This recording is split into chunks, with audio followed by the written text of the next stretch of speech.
What's up, all my Power Addicts crew? Today's video, we are extracting a bolt. Let me rephrase that. We are going to attempt to extract a bolt. But it doesn't necessarily work out that way, but you'll see why and see how. This is kind of a demonstration on how to use these little bad boys right here. It's what's called screw extractors or power extractors from Craftsman. They work great whenever the bolt isn't totally seized up inside wherever you're trying to get it out of. I've used them many times. They work great, well, except for this time. Obviously, I'm shooting my intro at the end of me doing all the work. What ended up happening is that bolt wasn't coming out. So if it don't come out, make new threads. So if it's the first time you guys are laying out Power Addicts YouTube channel, be sure to hit that subscribe button so you don't miss a single one of these videos. Gotta do Jeep videos, car videos, motorcycle videos, fabrication videos, all kinds of cool stuff that you just wouldn't want to miss. You might just learn something. So hit that subscribe button, hit that little bell notification icon so you'll be notified whenever I release these videos. The first thing we need to do is take your center punch and get as best as possible in the middle of your bolt.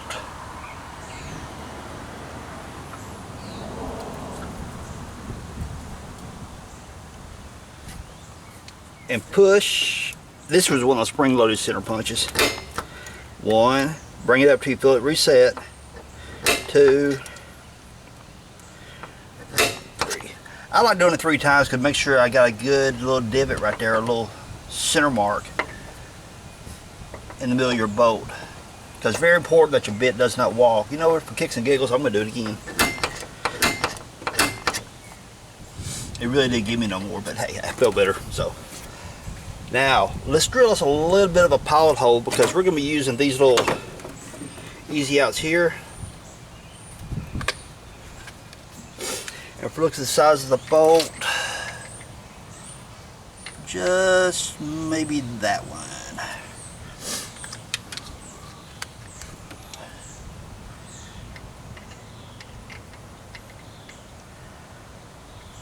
Yeah, we'll probably use that one. Get your small drill bit, drill your hole through there first, then come back in behind these. It makes it a lot easier for these bits to do their job. Get your drill bit right there where you hit your center punch at. And start your cutout slow, therefore you make sure that you stay within the side where the center punch made the little divot at. Because sometimes if you crank it real quick, just the sudden torque of the drill kicking in may make you walk off that little center punch.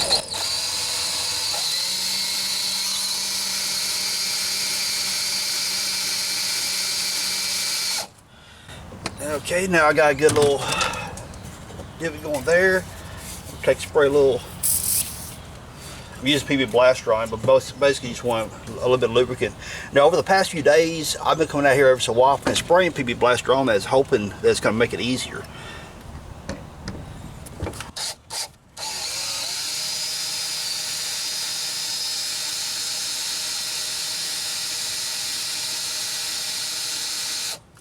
And notice right there, it's what you call a worm.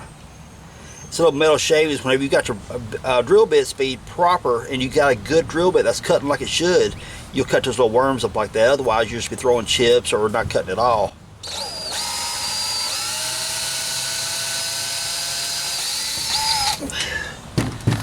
I'm only about 1/8 inch deep, so let's put a little bit more lube on it.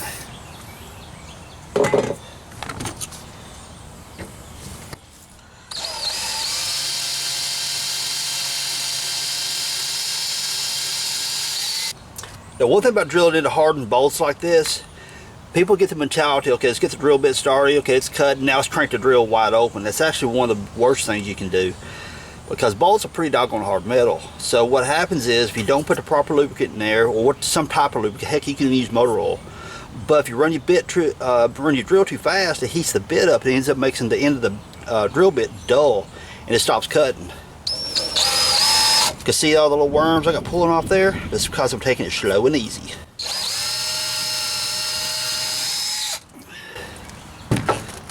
Okay, I'm about 1/4 inch deep. Spray a little more lube. Put it down the hole.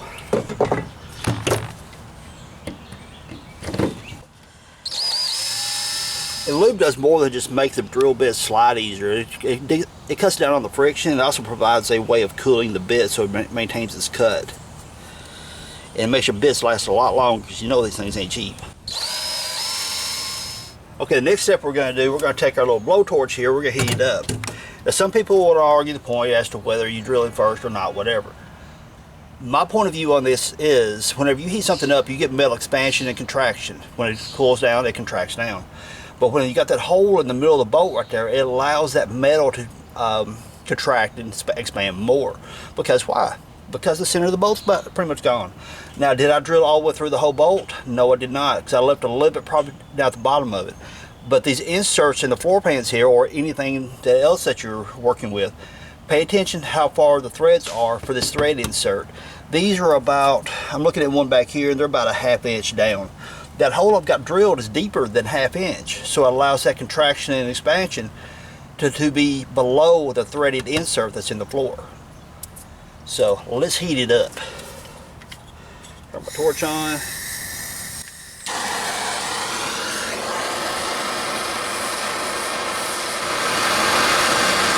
And what the goal is here, to get this thing really hot, I'll even take the torch and go below the floor pan and heat the insert from the bottom as well. And once I get it really hot, I'll spray it again with PB Blaster, and hopefully what it's going to do is that heat is going to pull that PB Blaster down into the core of the threads.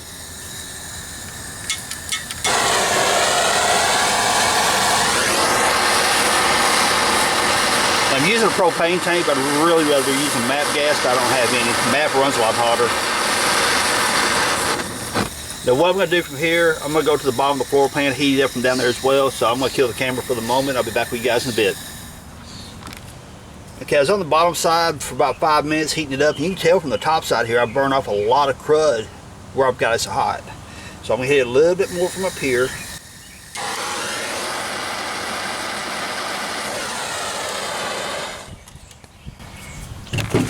Now that it's still good and hot, take my PB Blaster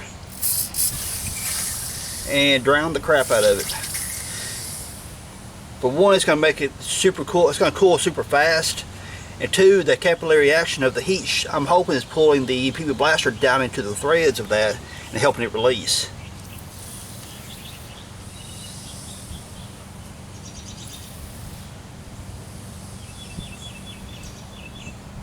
Oh crap, I done burned my paint. Ain't that just terrible?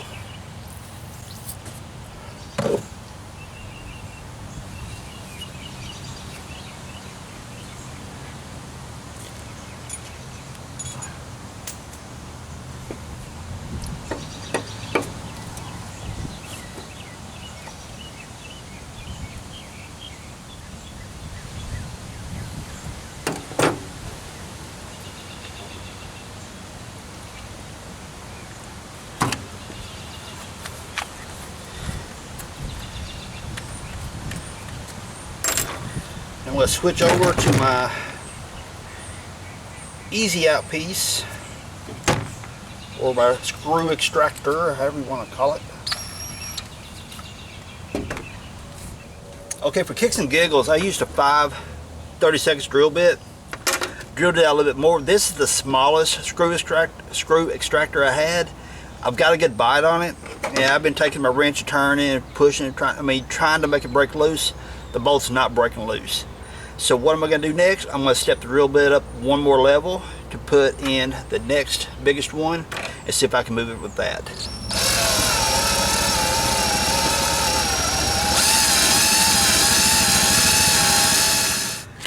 Now I've got the 5/16 size screw extractor pretty much buried in there, and I'm cranking on it, the bolt's still not moving. So what do we do now? I'm going to go ahead and step up to the next size if it'll work, because the next size up, is a 3/8, and that's pretty much going to be the diameter of the bolt. So as long as I watch my drill bit depth, I might be able to get that much of the engagement and back it out then. Now some of you are going to argue the point, why don't you just go straight and do that to begin with? Well, here's the deal. Whenever I'm extracting bolts like that, I do tend to take my time, because if, for instance, whenever you're using the smaller diameters, if something breaks or something messes up, at least you've got more metal to the bolt to keep trying the next step as you build out. versus if you go straight to the big one and you break something off, you end up, you know, having to drill the bolt out and retapping it and stuff like that, which I may end up having to do that to begin with. But once I run out of bolt to drill out, then we'll get to, you know, we'll cross that bridge if we gotta, you know, extract that bolt out of there and retap it. Because I may have to drill the rascal completely out. We're about to find out. Okay, to be totally honest about these bits right here, the extraction part of it actually worked pretty good, but the drilling part, not so much. So what you really be beneficial to do, if I get it out there, is get you a bit, a regular drill bit, that's larger than the overall diameter here, but smaller than the tapered, than the same. If you can get it by midway, you're great. So this is a 1/4 inch bit. I'm looking at it, okay, that's about the same width as that tapered end right there. But laying this over top of the 1/4 inch, it's smaller than this right here, which means this overall diameter here is going to get a better bite. But if you want to get more geeky about it, set of calipers here. Let me zero my calipers out.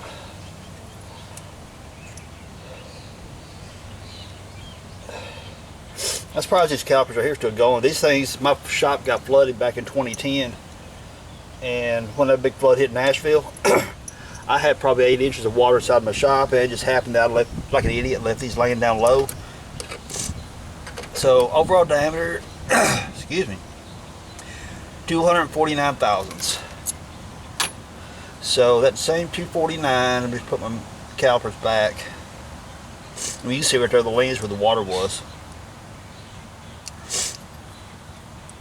So, okay, it's smaller than the overall diameter there, but if I take it back here, you can see that the taper seat, which the screw extractor part, calipers moved, lock it in, is going to fit in there just right. So this should bite into the bolt and we'll be good to go. So I'm going to go ahead and drill that out with a 1/4 inch bit. We'll use the screw extractor, see what we get from there. Just keep working bigger until, well, you may end up having to drill the rascal out completely. Okay, we've got it drilled out to accept that one. And let's get this thing seated, because what you want to do is grab hold of it and push down as you turn to make it bite. And there it's biting. And once you get that bite,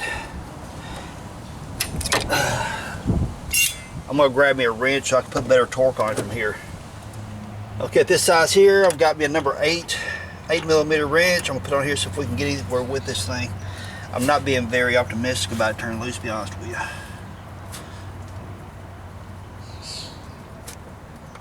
you. No, she ain't budging. We may have to drill and tap this one back out.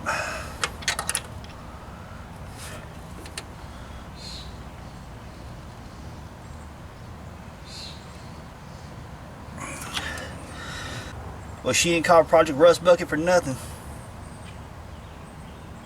That bolt ain't budging.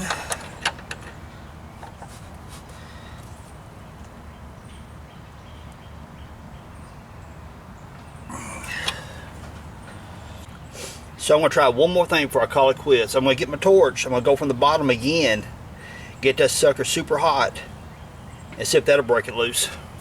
So I'm going to go heat her up. Okay, you can see I've got that baby hot. Let's see what happens.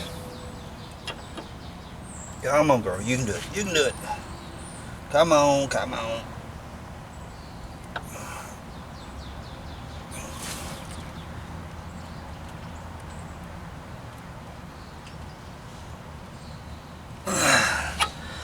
All thing's doing is that screw extractor part is digging deeper into the bolt, but the bolt itself ain't moving. And don't touch the end of the wrench. Dang it, that hurt.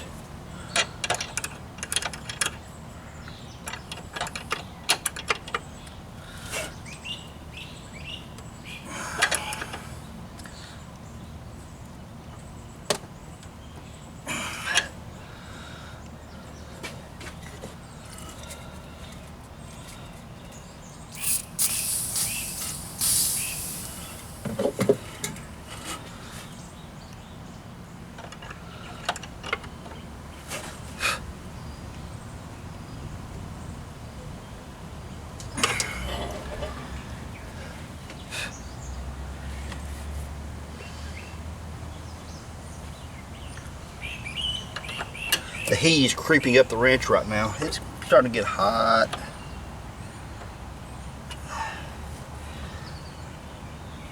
Alright, be right back.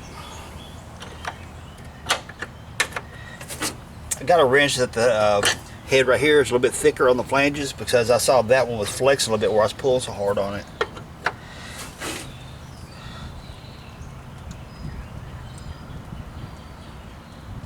Now, baby ain't moving. Alright, so I get the screw extractor out. We keep on going to the next level. And I'm not touching it, it's going to be hot. Now that we've tried the screw extractor, our next option is we're going to tap that baby out of there. Now that's a 3/8/16 tap. And the reason I'm using that is because when I chased and cleaned these back here, 3/8/16 bolt. So that's what I'm going to use. So we got to drill the rest of that bolt out in order to run the tap, because obviously the tap ain't going to fit quite yet. See, it ain't going to go. Not enough anyway. So, what size drill bit do we use? Yes, people, there's so many fabricators out there going to say, well, you use number this or number that, fraction of this, fraction of that, letter this, letter that. Yes, you are correct. But guess what? I don't have all that. So what do? I take my calipers.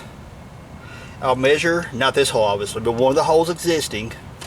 Like for instance, this one back here, I'm going to measure it.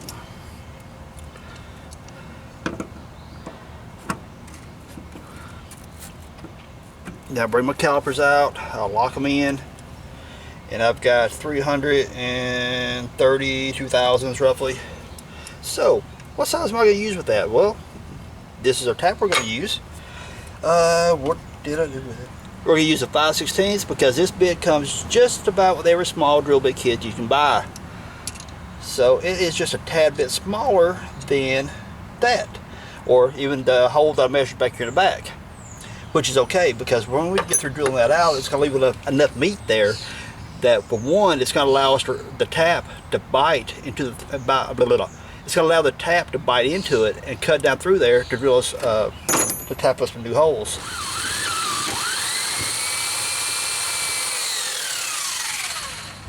Now for cutting oil, I'm not going to use PB Blaster because it's really a lightweight oil. So yes, people, I'm going to use gear oil.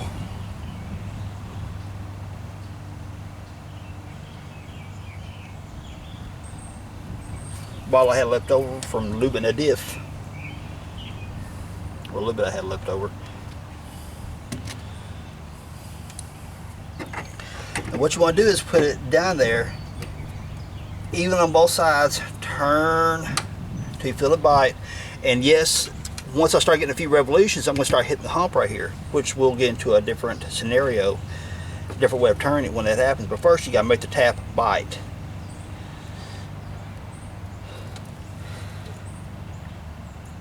Okay, I feel a little bit of bite right there, but I'm not going to back it up just yet because the backing up cleans the threads out. But I want to get a solid bite so next time I engage the cutter, the tap, that I know I've got some solid threads to bite into. This is kind of a little bit different feel than tapping holes in new metal, like I demonstrated in a past video whenever I did the rock lights in the front of Rust Bucket.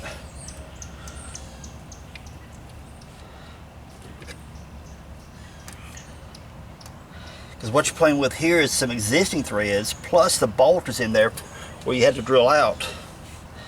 So you really got to finesse it. Now I'm going to back it up, clean the threads out a little bit.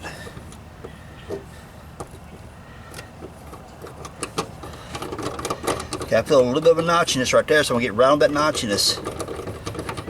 Working back and forth till it's smooth.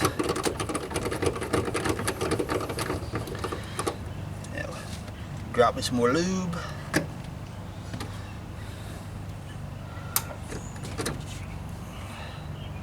Okay, I've got a hard bite right there, so I got to back it up. Work it loose a little bit. Come back in.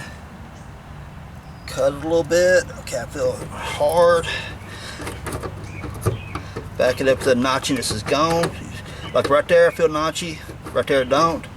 against the notchy spot, and whenever you guys tap this stuff, if you've never done before, golly, I can't talk today.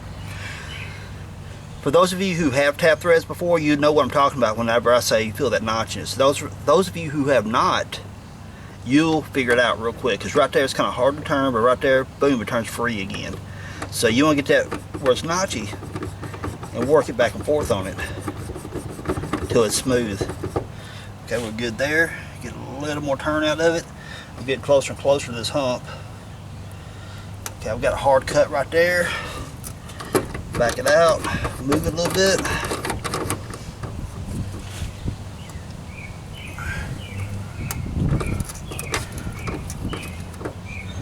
And just keep doing that until you get the tap all the way through.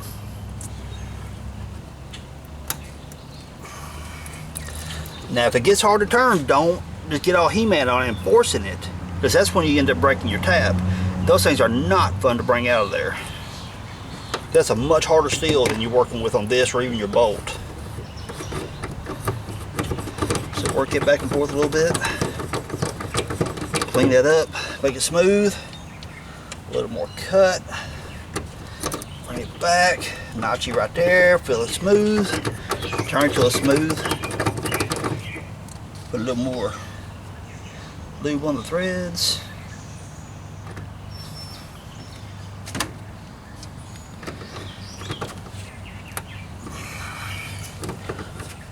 There's gonna be somebody chime in, so you don't use gear oil for tapping threads, it burns up your dies and your taps. This is the exact same set I've had for darn near 20 years, and I've been doing it like this.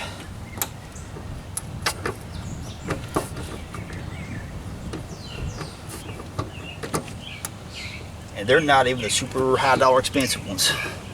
So instead of boring you guys to death watching me do this, I'm gonna go ahead and run this whole rest of the way through. Be back with you in a bit.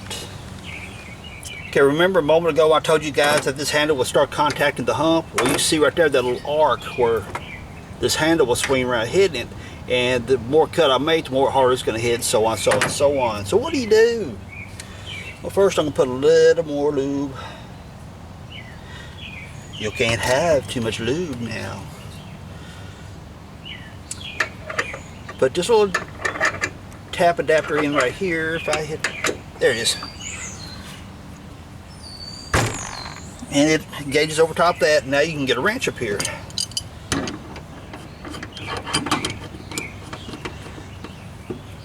You take and just continue on. So now that I've got lots of thread engagement, I can use a tool like a regular wrench here to, cut my threads, because now I don't have to worry about it making sure it's perfectly aligned, square, and all that fun stuff. I know somebody's gonna ask, dude, where did you get that wrench at? Many, many, many years ago, Sears Craftsman used to sell those wrenches in little sets, and there was a 3-set. This big monster, next size down. Well, I still have it. This is my 12-inch here. But, and I say many years ago, I've actually looked for another set. Sears no longer sells them that I know of. After all the searching I've done, I can find them on eBay occasionally. I love this wrench. It is just like the bomb.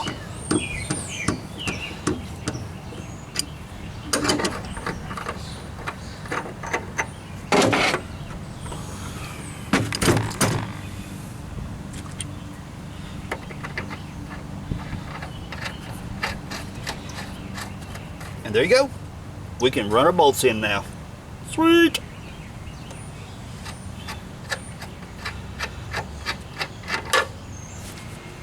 And to be fair, here's also this style of screw extractor, which works very well.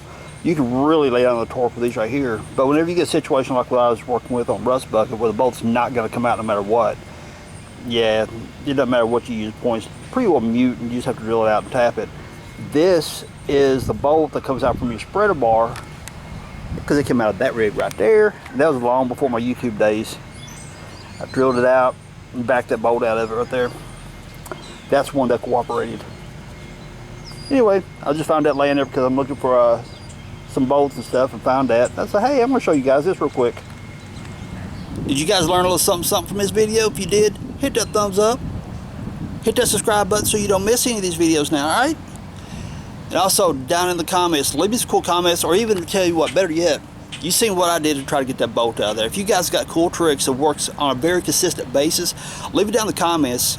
Not only will that help me on future endeavors, because I've got actually a few more rusted bolts in this thing I got to extract out, but also you would help the other viewers that come in and view the video. You know, they read the comments, and if you guys got some cool tips, comments to help extract bolts out, leave them down there, because then not only are you helping me, you're helping everybody that reads these comments. Cool? Sweet. Alright everyone, again, thumbs up if you like it, subscribe if you haven't, cool comments down below, and I really appreciate you hanging out with me. Oh yeah, don't forget, share these videos, especially stuff like this. Whenever you're working on old rigs like this, and it could be a Jeep, it could be a truck, whatever. If you got a lot of rust going on, you're going to have to extract some bolts at one point or another. So if you share these videos out, it shares the knowledge to everyone else, and you're helping people. I go through all this to create the videos. All you guys got to do is share it to your Facebook, to your Twitter, to Reddit, whatever your favorite social media is. Share them out, because then you're helping other people. And that's what we all should do. Okay? Share those videos out.